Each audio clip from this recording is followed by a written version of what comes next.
Hi, everyone, and welcome to our session on Florida's imperiled coral reefs. My name is Mia McCormick, and I'm the state advocate with Environment Florida.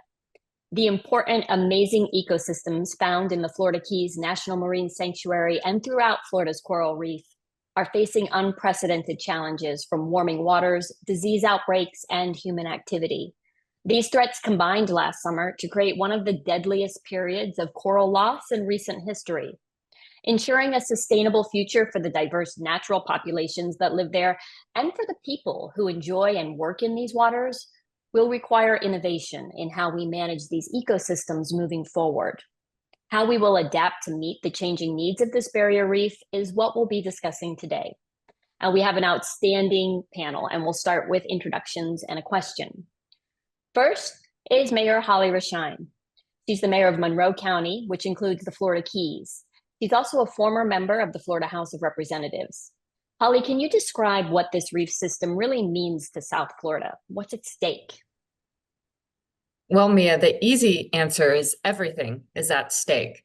But specifically relating to the Florida Keys, the coral reef is our foundation. It's the bedrock of our community. Our way of life depends on a healthy reef. And unfortunately, as you made abundantly clear, it's under attack.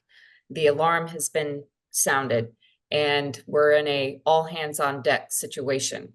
And so what's at stake? Our economy, all aspects of it. With regard to our fisheries, that's a huge component of our economy down here, and especially in South Florida. Our tourism industry. Why do you come to the Florida Keys? Why do you go to the coast on the southeast? To get in the water, to go snorkeling, to go scuba diving, to go fishing. We are hearing from our restaurants. We're hearing from our hotels, our locals. Our lives are tied to the water and to a healthy reef. And I would say, we're definitely making up ground, but we're not there yet.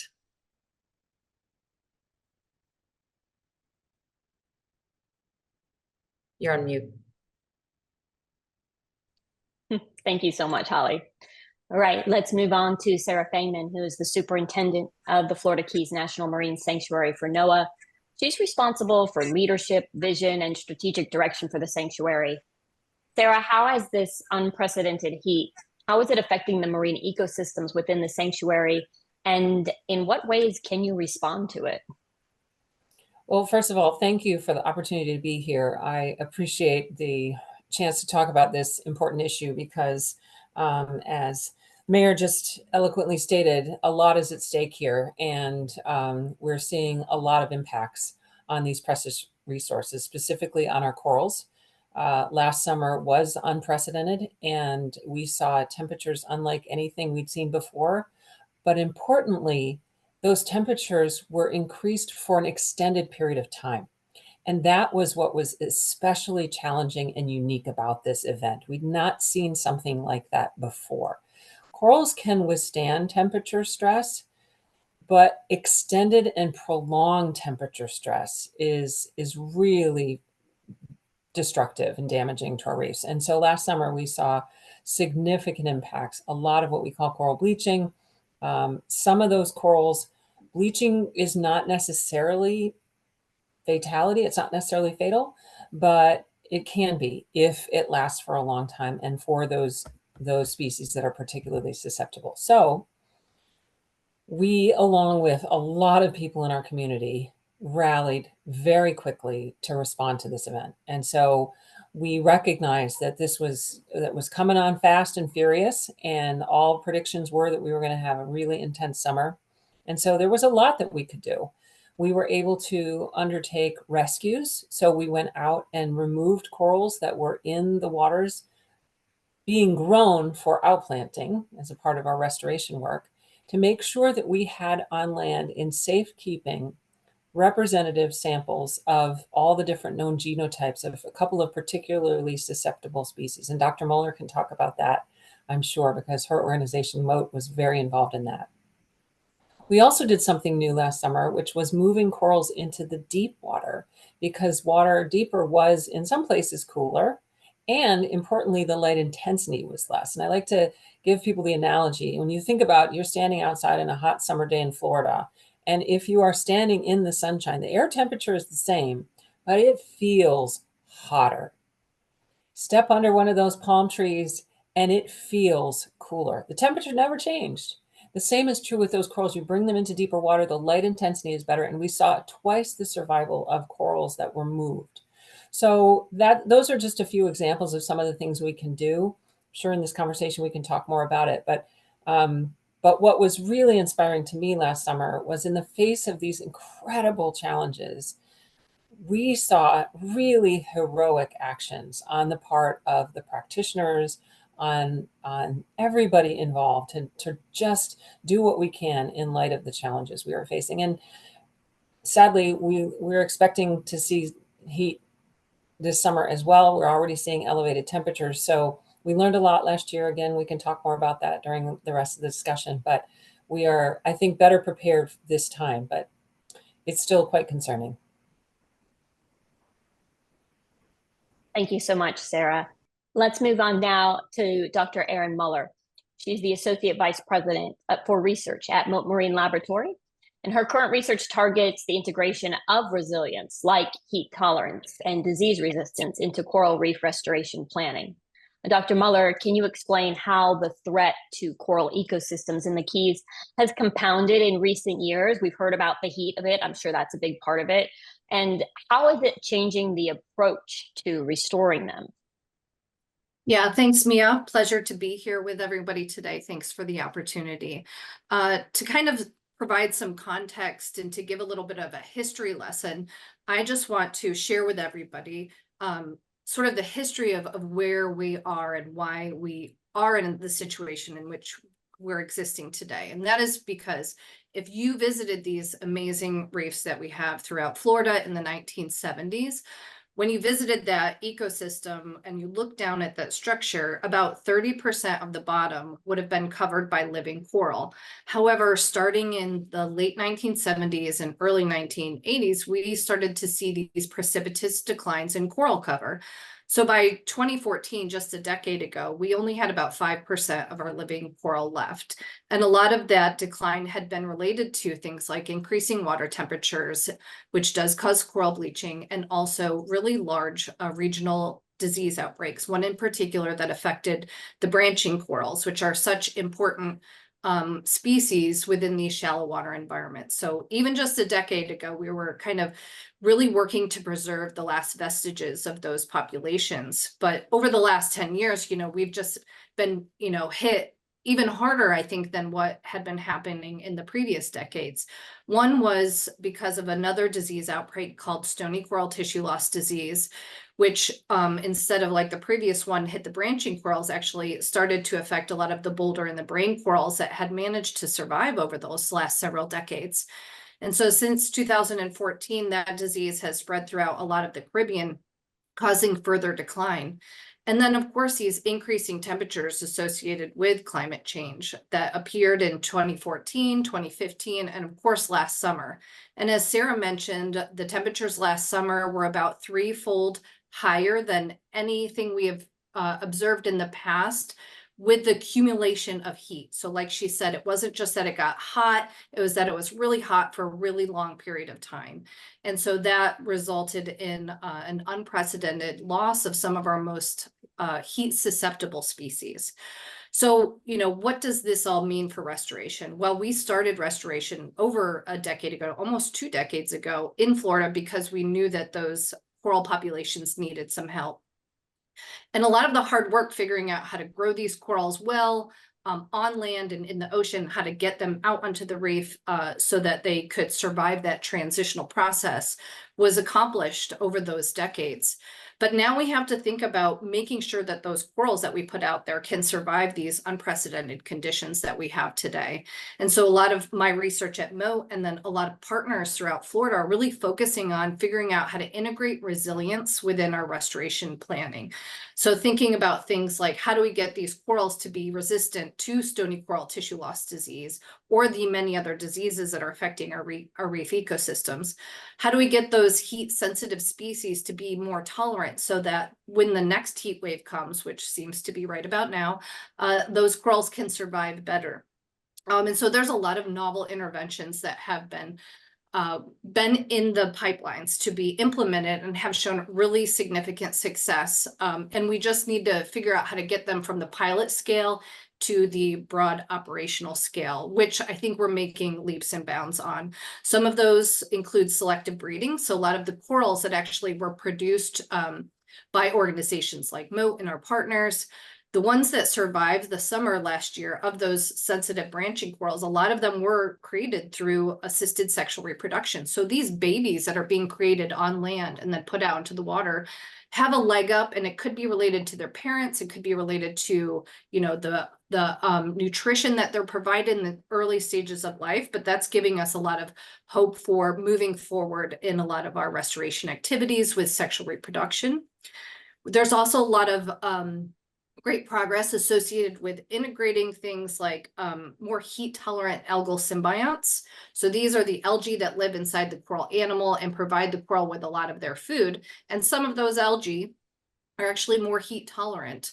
But the corals can pick and choose which algae they want. And so we want to encourage them to get these more heat-tolerant algae and make sure that they can be maintained through time.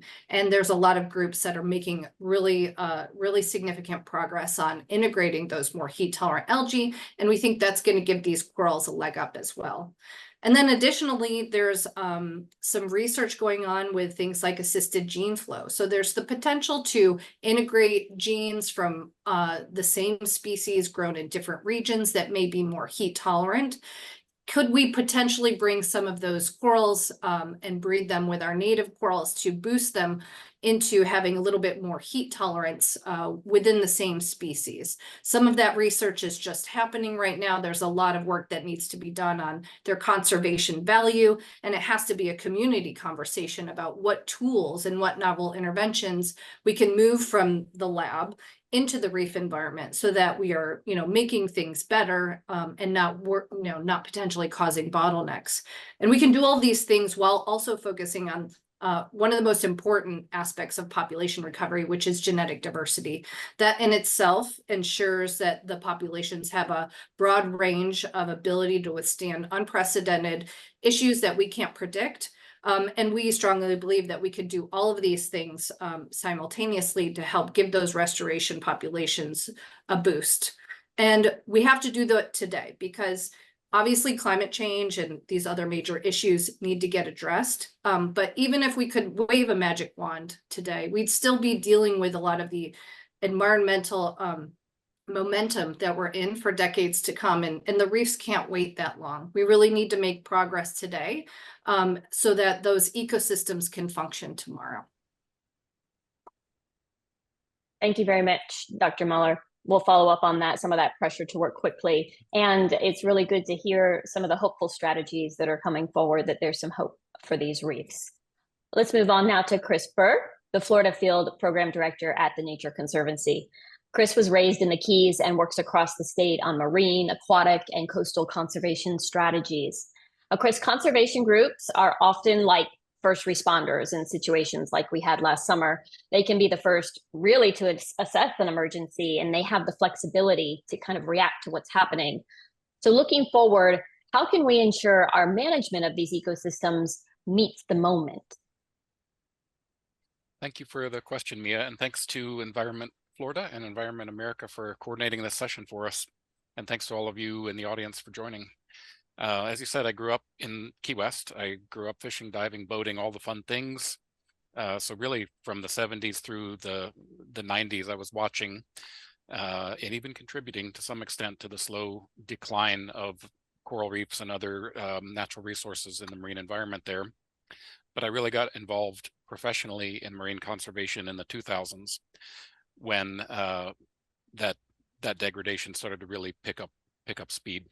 Was not moving as slowly as it had been earlier or in the last century. So in the recent years, since about 2004 or so, I've been involved on the Florida Keys National Marine Sanctuary Advisory Council, on its Water Quality Protection Program Steering Committee, its Technical Advisory Committee, and then north of the sanctuary, focus on the mainland coral reefs, the Southeast Florida Coral Reef Initiative, which is led by the Florida Department of Environmental Protection, has been also trying to identify the challenges that the coral reefs and associated ecosystem are facing, what can be done about it, and how to how to move forward with conservation. Myself and colleagues have been involved with that work again for about 20 years, and that's given me sort of a front row seat. One, as a fisherman and diver, a boater, watching the continued degradation, seeing these impacts of things like coral bleaching and disease that have been discussed already, but also a front row seat to the regulatory and management environment that, Sarah as a reef manager, Mayor Erinn as a local government official, have been taking part in. So on those advisory bodies, we often hear about the latest science from groups like Mote. We hear about what can be done about it. But over the last, let's say 20 years, just one crisis after another. You've heard about coral bleaching, the disease events. We've had hurricanes. We've had situations the opposite of the bleaching, where it's too hot for too long, where it's too cold for too long. We've had cold snaps that kill corals and stun fish and turtles and so on. Just one thing after the other. And really underlying all of that are the root causes. So the threats associated with global climate change, the threats associated with water pollution, and then the sort of myriad threats of acute impacts from people's uses, whether they are commercial or recreational. So when I go diving and I accidentally kick the coral, that's bad. And there are thousands of people like me doing that, whether we intend to or not. All those acute local impacts add up a lot. So the ongoing regulatory review process for the marine sanctuary, which started sort of officially kicked off in 2011 with the release of the current condition report for the sanctuary, is nearing completion, we believe. It's been countless public meetings, workshops, working groups, including ones that I was involved in, trying to get at, knowing what the challenges are, knowing what the marine sanctuary's regulations and management strategies are, what sorts of proposals for modifying them are on the table. But that's still not quite over the finish line. So getting those regulations in place and implemented, not just the regulatory part, but also the management strategies part, the management plan part.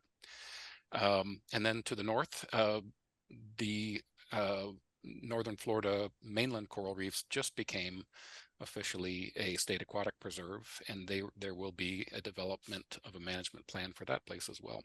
So while the sanctuary is near completion of its updated management plan, there is the need to develop that plan for the northern 100 miles. There's a lot of reef up there off the mainland, 100 miles of coral reef. So generally speaking, with all of these impacts, bleaching diseases, you name it, I listed them all earlier, and the frequency of them. Generally, I think in order to meet the moment, we're going to have to be more adaptive. We're going to have to revisit regulations and management strategies more frequently than we have in the past.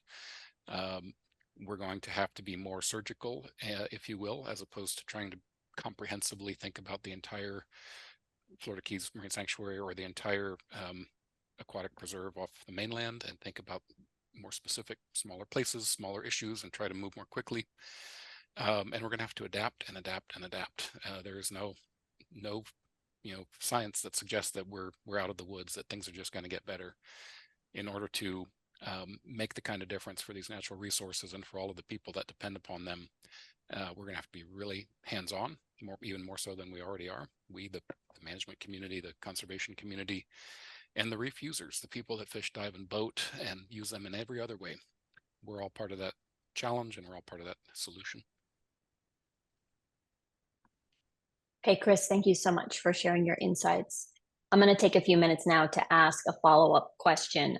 I've made some notes while we were talking, and we'll start with you, Holly. So you talked about how important this reef system is to the community. What has the community response been like? Would you say that the general public is aware? Are people aware of the situation of the reef, and how are they getting involved? Yes, and that's a fantastic question. And yes, like I said, we're at least locally very well aware, and our communications team, at least locally, has done a good job making sure that folks know about community events where people can volunteer to help respond to this tragedy that we're facing down here. I know I don't want to steal Erinn's thunder. I know there's a lot of community events and programs that residents and tourists alike, advocates can take part in.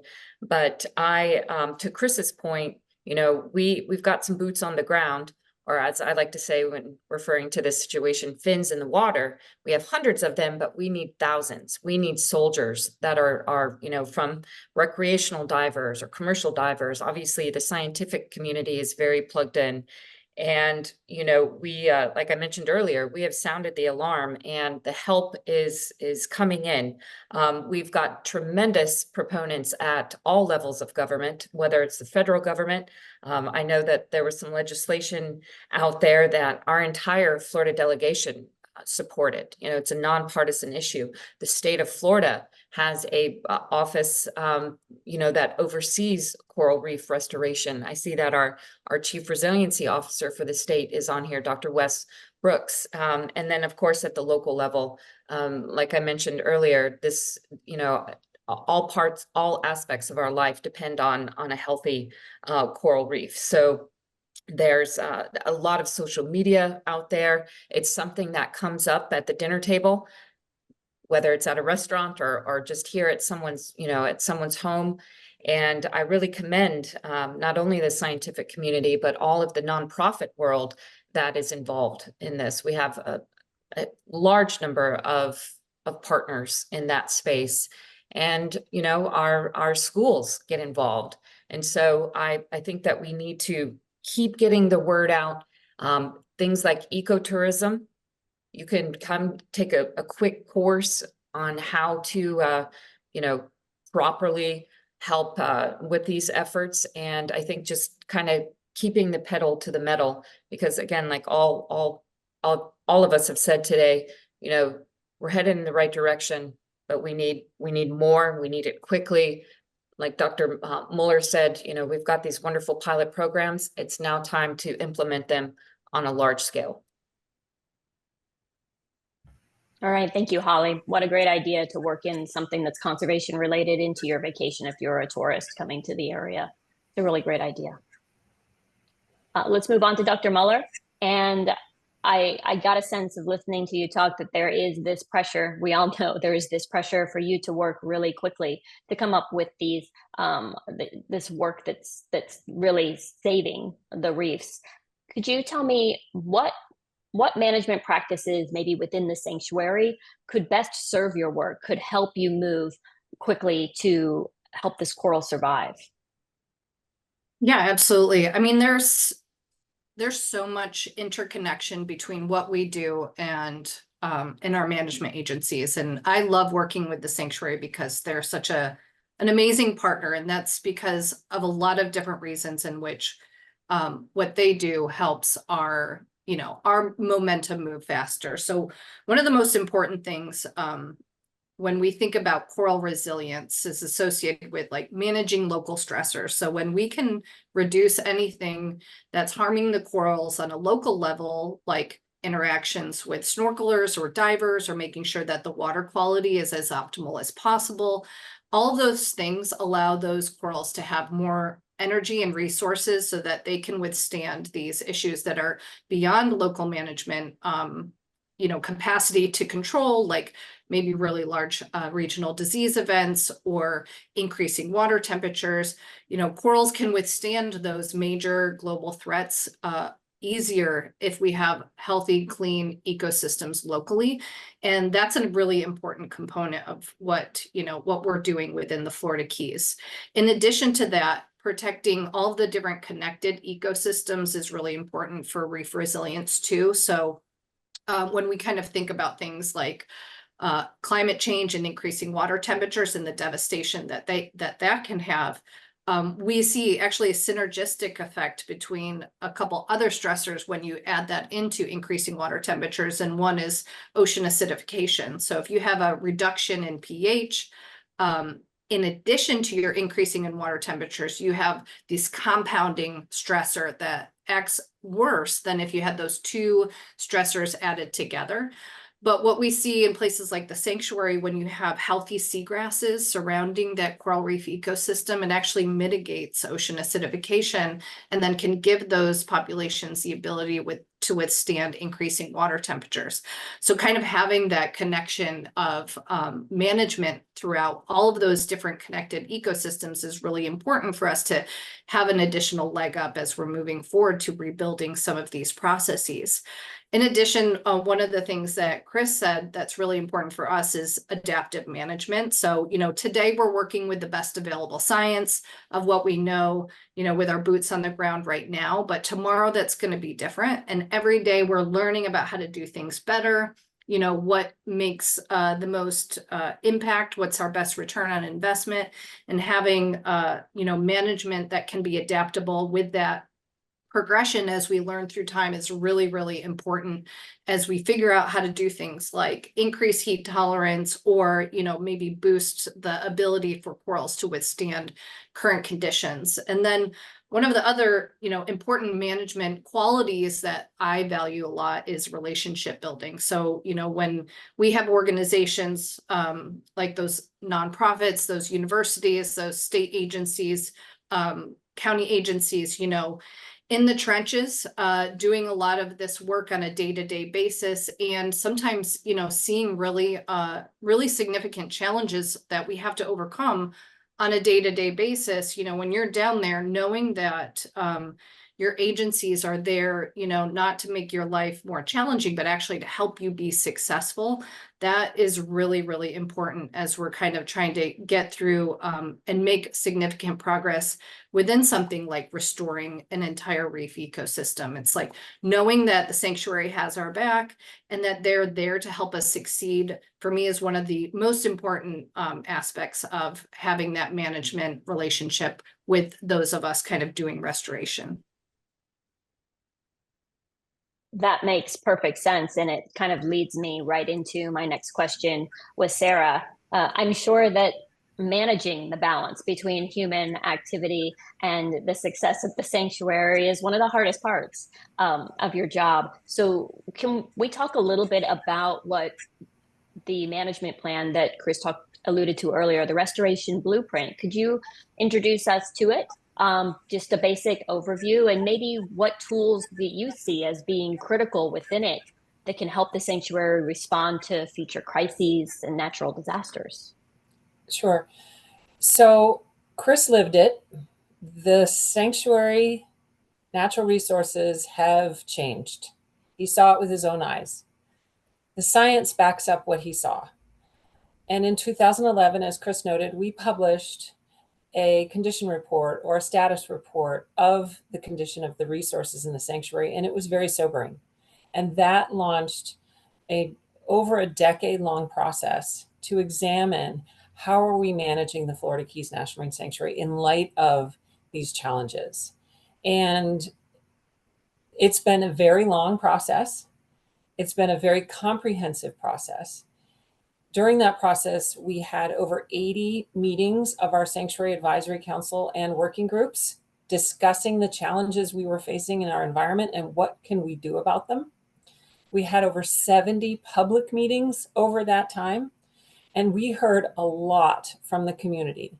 And I think consistent with what Mayor Rashine said about the community and the Keys understanding these challenges, in all of those meetings, not one time did I hear someone say, there's nothing wrong. Everybody recognizes that we have serious challenges with these natural resources. Everybody recognizes that they are critical to our community, to our economy, to our way of life. The differences are, what should we do about that, right? Not everybody agrees on the exact path forward. And the restoration blueprint is a really complex set of proposals to try to help turn things around. Because as was said previously, we have to have a more resilient system. And everything in there is trying to help the system, address all the different challenges. Is one solution gonna solve all of our problems? Absolutely not. I wish there was such a silver bullet. There isn't. The restoration blueprint is a collection of regulatory actions and non-regulatory actions, things like our mooring buoy program. Imagine if for the last 30 years, we had not had 500 mooring balls in the sanctuary and everybody was dropping their anchors every day instead.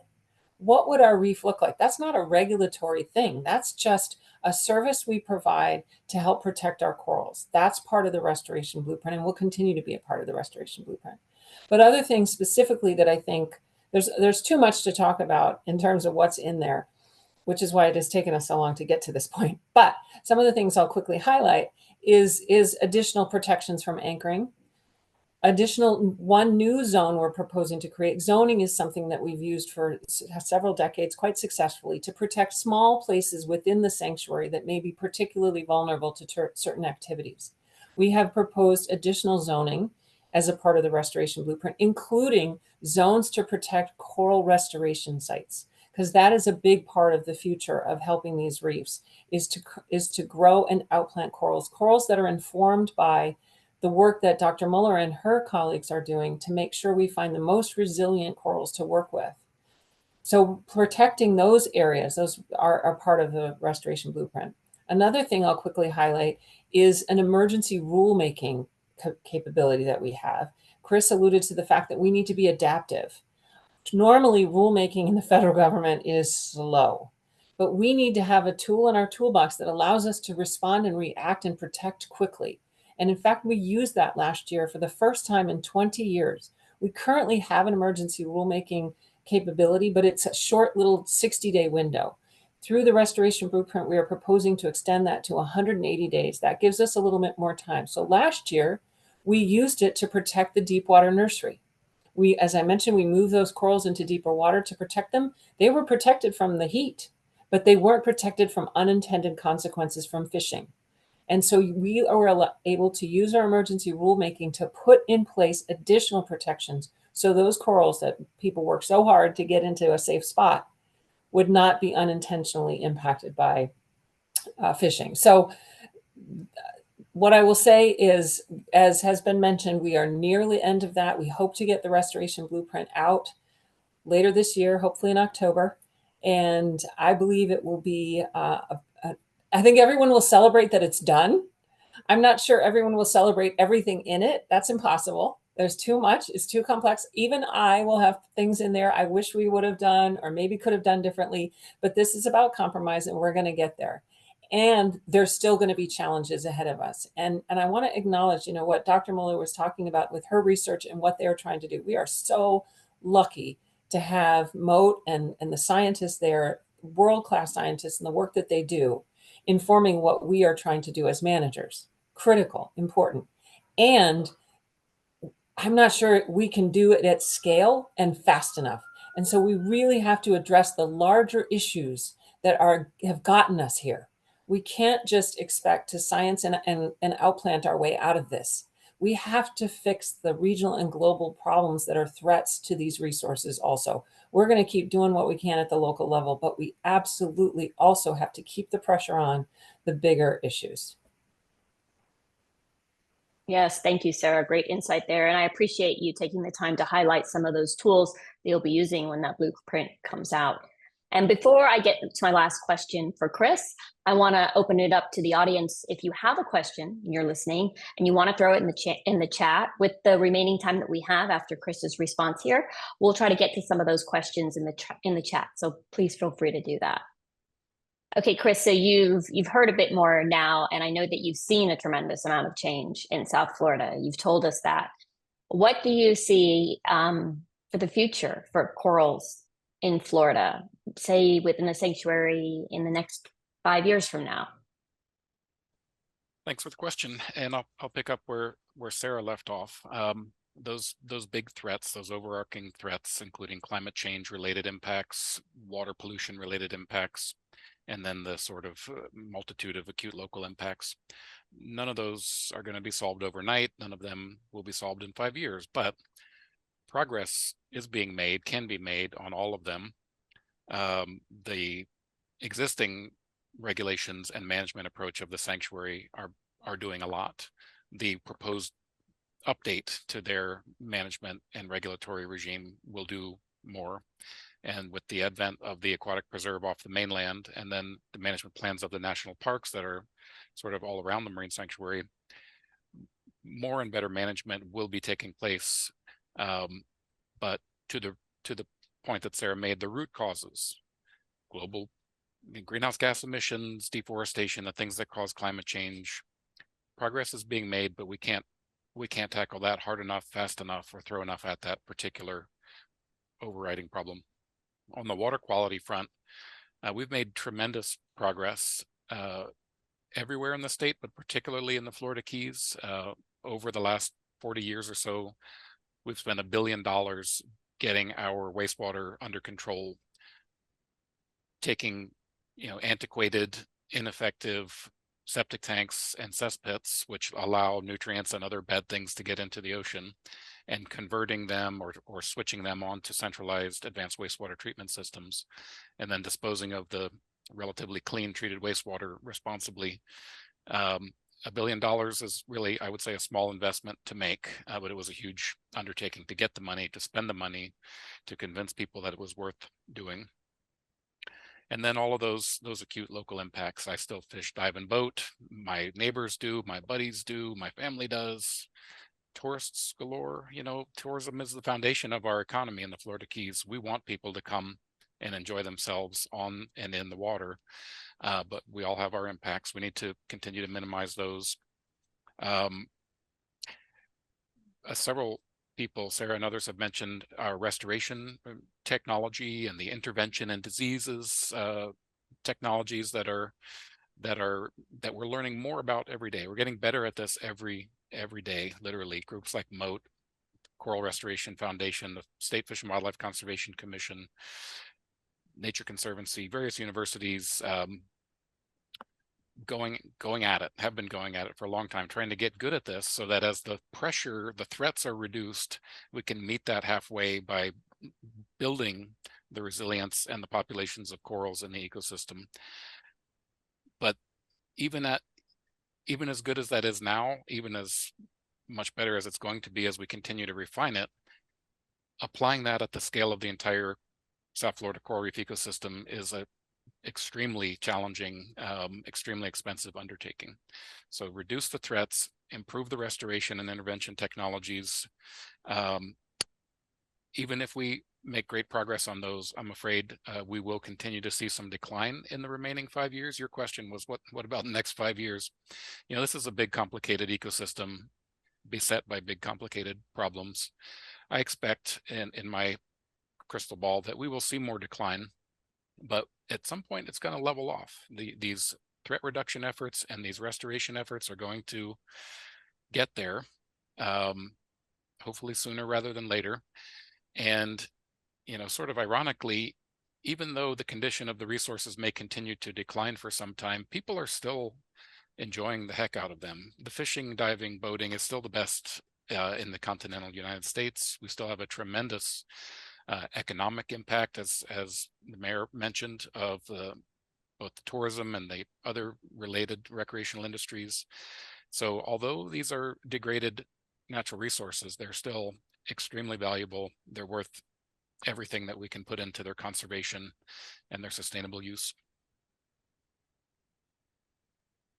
Okay, Chris, thank you so much. I see you're trying to bring, some hopeful outlook to it too, although I know that we're all worried about what the outcome will be for these reefs.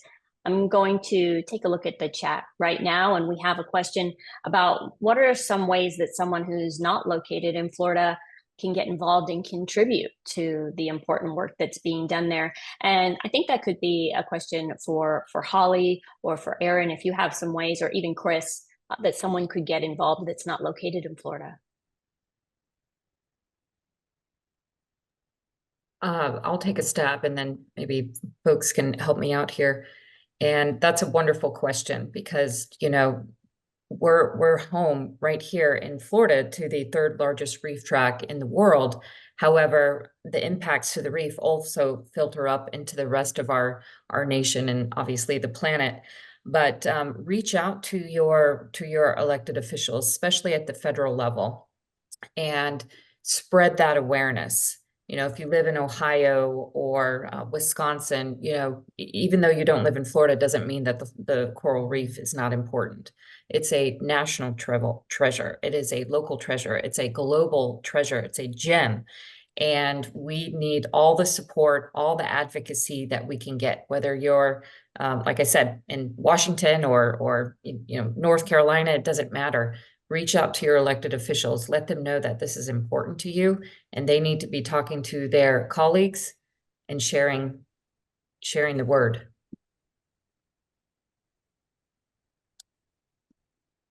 I see, Dr. Muller, you put a great list of ways to support the coral reefs in the chat. Do you want to elaborate on that a little bit? Yeah, sure. The kind of global society for coral reef scientists is called the International Coral Reef Society. And a few years ago, they put together this great list of 12 things that anybody around the world could do to help preserve coral reefs or to advocate or educate about coral reefs. And so I put that in the chat because I think it succinctly goes over what those different action items could be that anybody around the world could try to tackle in their day-to-day lives.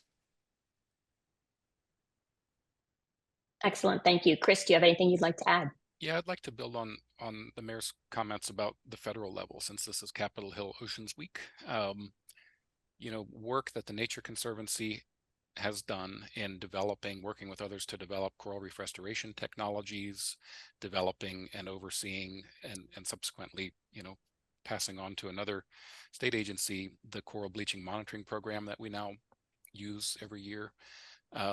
And many, many other things. You know, funding came through the National Oceanic and Atmospheric Administration, which has to be funded on an annual basis by federal appropriations. So to Mayor Reshine's point, your legislator, no matter where they are in the country, has a hand in that sort of thing. So let them know you care about coral reefs. Let them know you care about the budget of the National Oceanic and Atmospheric Administration. Let them know that you want solutions for the root causes to these problems, like global climate change, water quality degradation, and so forth. Superintendent Fangman's agency organization, the National Marine Sanctuary Program, and the Florida Keys Marine Sanctuary in particular, it costs money to put up mooring buoys and to maintain them and to do law enforcement and to do education and outreach and the myriad of other things. Like, the list is so long. They need money to operate. And then briefly, go ahead. There are, if the federal government and federal money is not your thing, you know, you've got the Nature Conservancy, Mote. We are the tip of an iceberg of private conservation organizations, and there's one out there that suits your needs. You know, everyone is different. We're an ecosystem of private conservation organizations working towards the conservation of Florida's coral reef and other coral reefs, and one of us has to be up your alley. And I want to try to slip in one last question here because I know we're approaching time, but there was a question in the chat about gray water recycling and how our household wastewater ends up in the ocean. And while I know we may not have an expert in here on what to do in your home or gray water recycling, we do know how water quality affects this reef system. So Sarah, I want to kick it to you and just for a moment, just talk about how connected people are who live near this reef system and how that water quality affects these ecosystems every day. Yeah, water quality is number one in terms of people's concern in the Florida Keys, I would say. And I say that because my very first advisory council meeting, which was back in 2017, I heard from all the Sanctuary Advisory Council members, what are you concerned about? And water quality was number one. Chris was there. He was on the Sanctuary Advisory Council.